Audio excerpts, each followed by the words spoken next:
WSS-TV, Channel 61. We now join American Civil War Tributes with our commentator, Jacob Russell.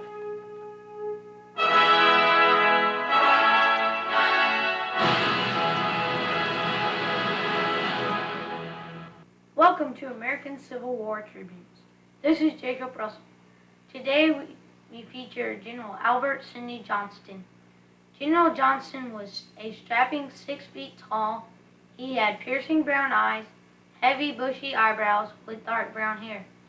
He was born on February 2nd, 1803 in Washington, Kentucky.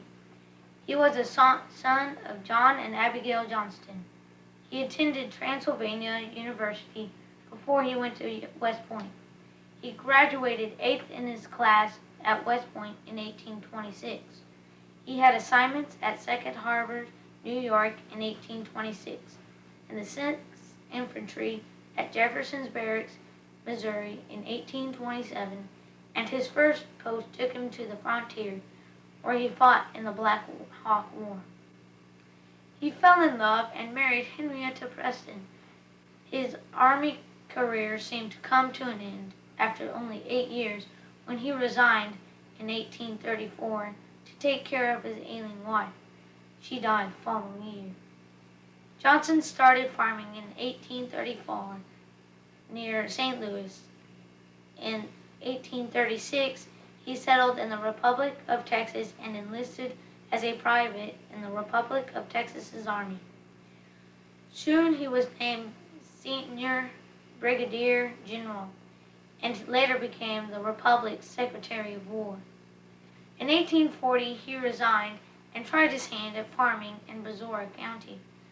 This county had one of the highest concentrations of slaves in Texas.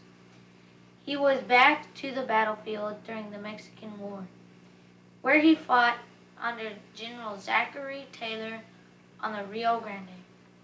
He married again. She was Mary Eliza Griffin, who was the cousin of his first wife.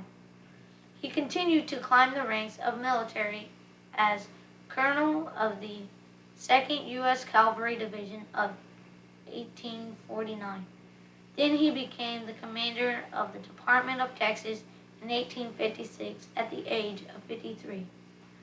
Promoted to Brigadier General in 1857, Johnston was posted in Utah. While at Utah, he escorted the Mormons to Salt Lake City, Utah. When the Civil War began, he was serving in California as the commander of the Pacific. Although he supported the idea of the Union and had hoped for a compromise between the North and the South, he chose to fight for the Confederacy when the Civil War began because he wanted to stand by his adopted state of Texas. When federal officials heard rumors that Johnston planned to return to Texas, they tried to block his passage back home to his adopted state. Johnston safely managed to arrive in the South. He was considered one of the most able professional soldiers to ever join the Confederacy. Once he arrived in Richmond, he was immediately appointed commander of the Confederate Department of the Mississippi, a huge territory stretching from the Appalachian Mountains to the Indian Territory in the west. He was woefully undermanned and undersupplied. Johnston's army made a bold first move by invading Kentucky and establishing a bulkhead there to protect Tennessee from the Union. The Confederate government would not reinforce Johnston's 4,000 troops, but Johnston still was able to hold the Union in check until 1862. That is when General Ulysses S. Grant attacked Tennessee with full force. Johnston realized that Fort Donelson on the Cumberland River was a linchpin of the Confederate control of Tennessee. So Fort Donelson was the first target upon his ascent on the Tennessee River early in February. He was able to capture it quickly. Johnston's troops fought hard at Fort Donelson, but the Confederates were forced to surrender on February 16th. Johnston retreated south from his headquarters in Nashville.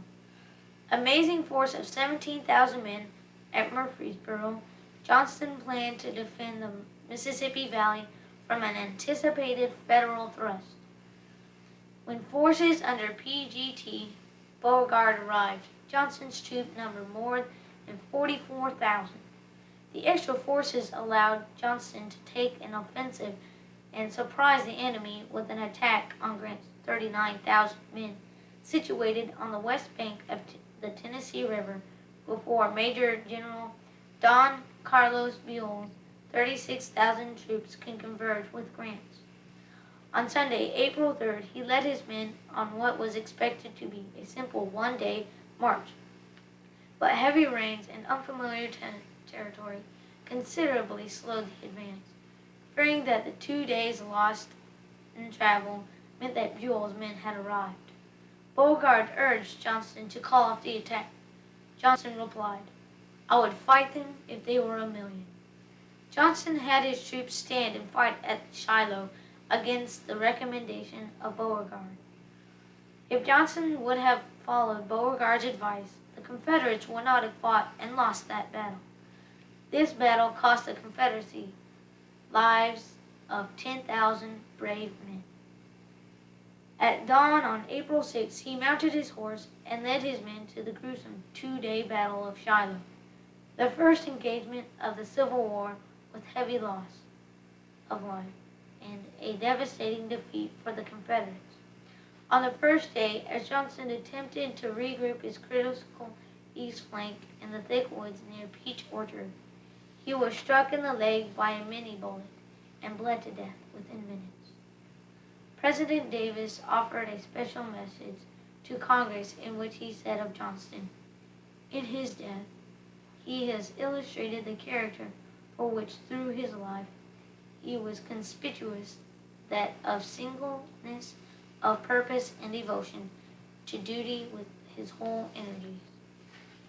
As we close, we see a lithograph of the Battle of Shiloh by Kurz and Allison, and listen to the famous Civil War song, "The Battle of Shiloh," which tells of the horrors of the battle.